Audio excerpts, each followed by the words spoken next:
હવે આપણે ઉપસ્થિત સન્માનીય મંચ મારા CWCના સાથીદારો તેમજ સમાજસેવક લોકપ્રિય પપ્પુભાઈ રાભડિયા, જ્ઞાતિ બંધારણના મહામંત્રી પ્રેમજીભાઈ બોરીચા, કાનજીભાઈ બોરીચા, સુનિલભાઈ બોરીચા અને આજે બધાની વચ્ચે 2023થી લઈને 24થી લઈને જે ઇલેક્શન માટેની જે ચૂંટણી પંચ નિમવામાં આવ્યા એના મુખ્ય ચૂંટણી કન્વીનર શ્રીમાન જયસિંહભાઈ પરમાર, મંચની સામે બેસેલા સર્વે ભાઈઓ બહેનો તથા વડીલો માતાઓ, ઘણા વક્તા ઘણું બધું બોલી ગયા. આક્રોશ જે રીતે ઠાલવ્યો એવા હુકુમશાહી, ઠોકશાહી, મનમાની કરનારા અને પહેલી જ વખત આ સમાજને એવા ઘમંડશાહી પ્રમુખ મળ્યા એનો હું જાહેર નિષેધ કરું છું. એનું કારણ તમે જે આ સમાજે તમને જે ચેરની ઉપર બેસાડ્યા છે એ ચેરની ઉપર ક્યારે પણ આજીવન સુધી તમારી ઠોકશાહી, મનમાનીશાહી, હુકુમશાહી હાલતી નથી. જે ચેર પર બેસાડ્યા છે એ ચેરને આ સમાજ લાત મારીને તમે ફેંકી દેશે એનું તમને કલ્પના પણ નથી. રવિભાઈ ધારિયા આજે એકદમ ભયભીત થઈ ગયા છે. છેલ્લા 2-3 દિવસથી વોટ્સઅપના માધ્યમથી જ્યારે મારા પરમ મિત્ર, આજે મારા પરમ મિત્ર ખાસ કહું છું, કારણ કે સમાજની અંદર અવાજ બુલંદ કરવો હોય ને તો કાંતિભાઈ સાંડીસ. કાંતિભાઈ, આજે હું તમારા અવાજને બુલંદ કરવા માંગુ છું અને ખરેખર દિલથી તમને હું શુભેચ્છા આપવા માંગુ છું. સમાજની અંદર જો કોઈ હુકુમશાહી, ઠોકશાહી કરતો હોય તો એના વિરુદ્ધમાં અવાજ ઉપાડવો જ જોઈએ. એ ભલે કોઈ રવિભાઈ ધારિયા હોય કે મારો સગો ભાઈ પણ હોય. આ સંસ્થા આ સમાજની છે, તમારા કોઈ ઘરાણશાલી કે કોઈ વ્યક્તિની નથી. એને માનપાન આપવું એ તમારું કામ છે. રવિભાઈ ધારિયા, તમે આજ બધા જાણતા છો કે જ્યારે તુલસીવાડી મેઘવાળ પંચાયતની અંદર તેઓ પ્રમુખ હતા ત્યારે આજ પ્રવીણ પડાયા તેમને આગામી કેન્દ્રની અંદર પ્રમુખ તરીકે નિમવામાં તેમનો ઊંચો હાથ હતો. કદાચ મારીથી આ બહુ મોટામાં મોટી ભૂલ થઈ ગઈ છે, તે બદલ હું ક્ષમા ચાહું છું. બહુ મોટામાં મોટી ભૂલ થઈ ગઈ, કારણ કે તે દિવસે જે તુલસીવાડી મેઘવાળ પંચાયતની અંદર પ્રમુખ બનીને બેઠા હતા અને જે રીતે અમને ખોણીએ કોળ લગાવીને આ જે રવિભાઈ કામ કરતા હતા એની અમને કલ્પના નહોતી. અને મને તો નહોતી, પણ મારા સાથી મિત્રોને હદશે કે નહીં મને ખબર નથી. કારણ કે હું આટલો બધો ઊંડો રવિભાઈ ધારિયાની વચ્ચે વયો ગયો કે હું પોતાના મારા ભાઈનો બી વિરોધ કરવા માંડ્યો. આજે તમે આ બેઠા છો, આજે આ તમે આ મેઘ ભવનની અંદર બેઠા છો, એક વખત આજથી 6-7 વર્ષ પહેલા આ એક જાહેર સભા બોલાવવામાં આવી હતી જનજાગૃતિ પેનલના નામ પર. એમાં મને ખબર છે હરજીભાઈ સોસા અને ઘણા બધા લોકો હાજર હતા, કેશવભાઈ મેઘજી સોલંકી. અમે એ વખતે ઘણો બધો વિરોધીનો વિશે અમે બોલી ગયા, પણ હું આજે કહું છું એ મારી બહુ મોટામાં મોટી ભૂલ હતી. જ્યારે જિંદગીની અંદર તમે ભૂલો કરો ને તો એને એક્સેપ્ટ કરતા પણ શીખો, તો તમને આ સમાજ કહેશે કે ખરેખર વ્યક્તિ આ સ્વાર્થી નથી, નિસ્વાર્થ માણસ છે. રવિભાઈ ધારિયા પ્રમુખ પદે તો બેસાડી દીધા અમે, 21 પદાધિકારીઓને અમે છૂટીને અહીંયા કેન્દ્રમાં બેસાડ્યા.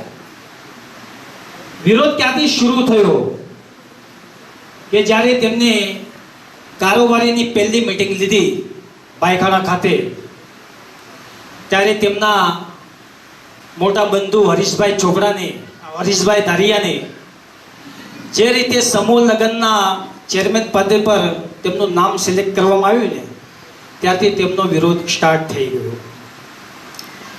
એ વિશે અમને પૂછવામાં પણ નથી આવ્યું. ભાઈ, હું તમને સાચું કહું છું, આ કિશોરભાઈ બેઠા, રાજેશભાઈ છે, અમને પૂછવામાં નથી આવ્યું કે હું મારા ભાઈને સમૂહ લગ્નના ચેરમેન પદ બનાવું કે નહીં, એને આ પદ આપવું કે નહીં. આ એમને ઠોકશાહી હતી. ક્યારે શું કરતા હતા એમને અમને કોઈ જાણ નહોતી. હું આજે આ તમને ખરેખર દિલથી, હું ભગવાનથી ડરું છું અને ખરેખર હું સાચું બોલનારો વ્યક્તિ છું.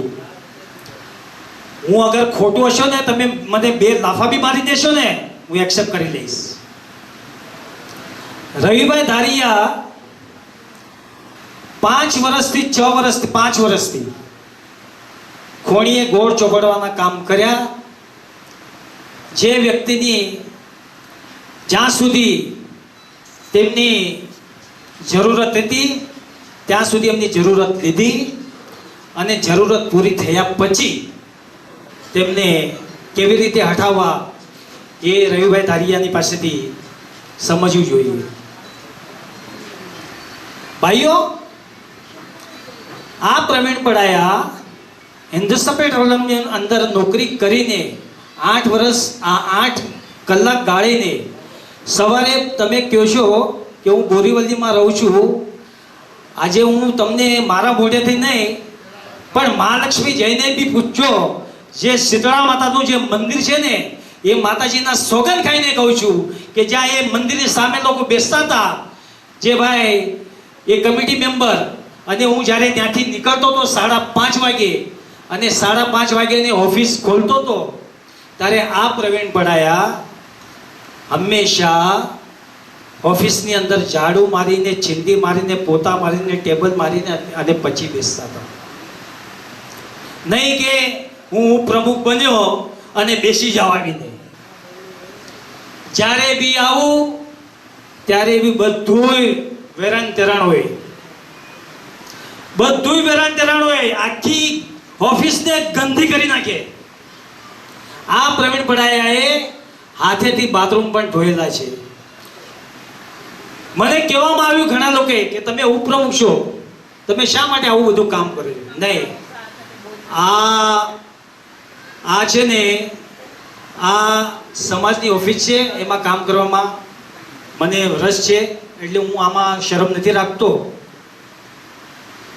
ભાઈઓ, 5:30 વાગે આવીને ઓફિસ ખોલું અને રાત્રે 9:30 સુધી ત્યાં ઓફિસમાં બેસું અને પાછી ઘરે રાત્રે 11:30 વાગ્યા સુધી પહોંચી જાઉં અને સવારે પાછો 4:15 વાગે કાંતિભાઈ ઊભો થાવ અને 6:30 ઘર છોડી દઉં. આ મારી રોજીદી, આ મારો ટાઈમ ટેબલ હતો. રવિભાઈ ધારિયાએ જે રીતે તેમની મનમાની, તેની હુકુમશાહી, તેમની ઠોકશાહી ચાલુ કરીને ત્યાર પછી મને એમ થયું કે આ માણસની સાથે કોઈ કામ કરવામાં મજા નથી. સમજ્યા ને? એટલે આવી રીતે ઘણું બધું મારી સાથે થયું છે. મારા મિત્રોની સાથે, કિશોરભાઈ વાઘ, કાંતિભાઈ બારિયા, આ બધાની સાથે થયું છે. એક વખત અમારી ઓફિસની અંદર થોડી બોલાચાલી થઈ ગઈ હતી મને કાર્યદક્ષ બનાવવા માટેની, અને એમાં રામજીભાઈ કાળાબાગ, કિશોરભાઈ સાથે અમારી બોલાચાલી થઈ ગઈ હતી. પણ આજના સમયની અંદર હું આજે તમને કહું કે જે હવે 4.5 વર્ષ રહ્યા, 4.5 વર્ષ મુદત પૂરી થઈ, રહ્યા ફક્ત 6 મહિના, ત્યારે તે રામજીભાઈ કાળાભાઈ વાઘને ખોળીએ ગોળ ચોપડીને અને એને કાર્યદક્ષ બનાવવામાં આવે છે અને ત્યાં મૂકવામાં આવે છે. કોની વિરુદ્ધમાં? પ્રવીણ પડાયની વિરુદ્ધમાં.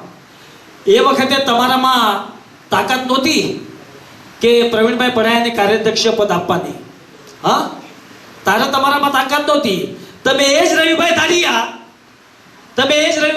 આ મોબાઈલના દ્વારા મને બધું બતાવવામાં આવ્યું, અને ત્યાર પછી તમારી આખી મોમેન્ટ ચેન્જ થઈ ગઈ. આવા તો કંઈક રવિભાઈ ધારિયાએ કર્યા છે. હવે સમય ઘણો બધો થઈ ગયો છે, મારે અત્યારે આટલું બધું કાંઈ બધું કાઢવું નથી.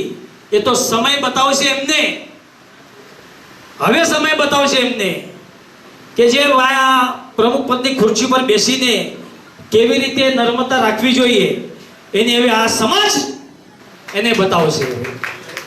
આ સમાજ હવે એમને બતાવશે. જે રીતે એને અનલીગલી સભાસદ બનાવ્યા છે, એનો હું જાહેર વિરોધ કરું છું. તમને ખબર નહીં હોય, આ જે ચોપડા જે બનાવવામાં આવ્યા છે ને, આ ચોપડા એને નથી બનાવ્યા. આ ચોપડાનું કામ સ્વર્ગીય મોહનભાઈ માવજીભાઈ બોરીચાને આ કામ આપવામાં આવ્યું હતું. અને આ ચોપડા એમના ઘરે દિલાર રોડમાં હતા. ત્યાં બધું જોતો હતો. આની બધી નીતિની ઉપર, આની બધી રાજકારણીની નીતિની ઉપર બધું ધ્યાન રાખતો હતો, બધું ફોકસ કરતો હતો. આ ચોપડા એની જે મોટામાં મોટી બુકો છે ને, એ ત્યાં મોહનભાઈ માવજી બોરીચાના હસ્તે આ બનાવવામાં આવે છે. પણ મારે એને એટલું જ કહેવું હતું કે ચૂંટણી પંચનું કામ કોણ કરે? એટલો તો ઘેલછેદો તો એ છે કે મને ખબર નથી. એને ખબર નહીં હશે કે આ ચૂંટણી પંચનું કામ ચૂંટણી પંચ જ કરે, કોઈ પ્રમુખ ન કરે.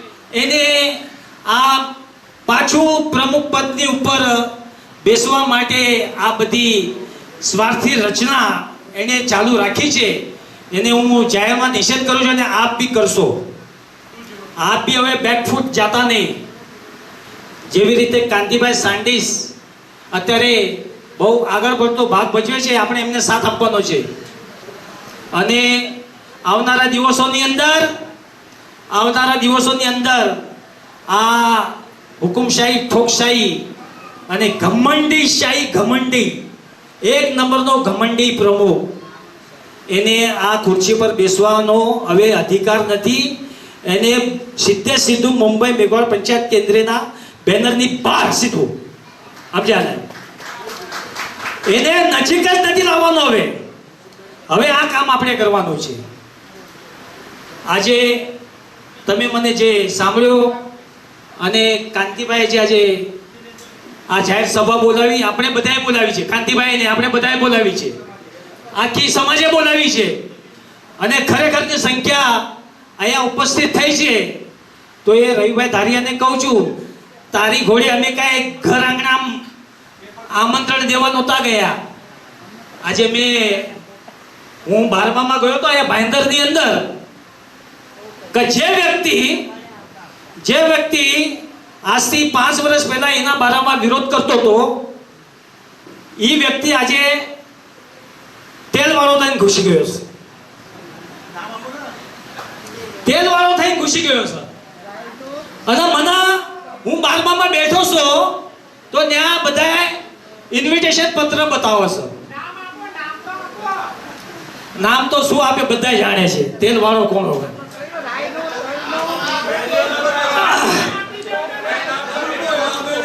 ઈ ભાઈંદર એટલે કહી દીધું, એમાં બધે ખબર પડી જાય કે તેલવાળો કોણ છે. ગજે 5 વર્ષ પહેલા તે કોણે આવું બોલ્યું હતું. અચ્છા, ઈ ઇન્વિટેશન પત્ર આટલો બધો બંચ આયા, મારી વાત સાંભળો તમે, આટલો મોટો બંચ ત્યાં 12માં લઈને આવ્યા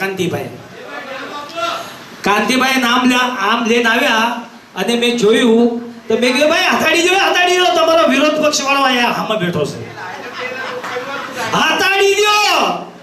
આ તમને જે દેન ગયા છે ને હવે એ ઘરે જઈને બધાને કહેજો ભાઈ આવજો.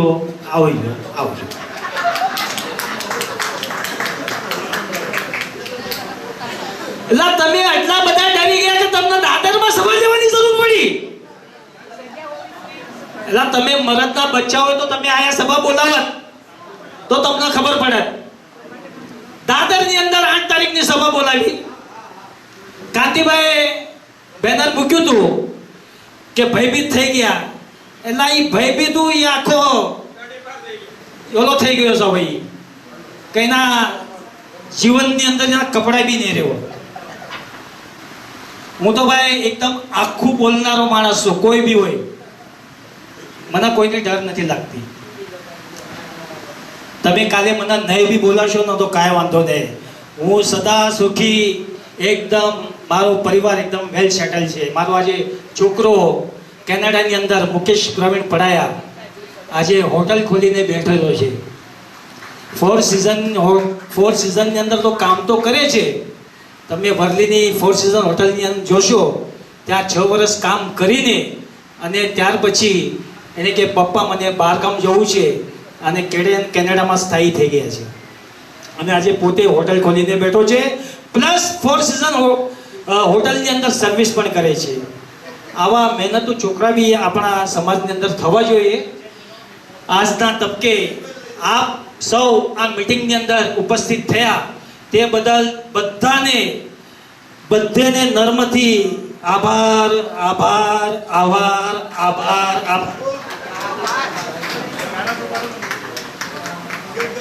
આટલો આભાર.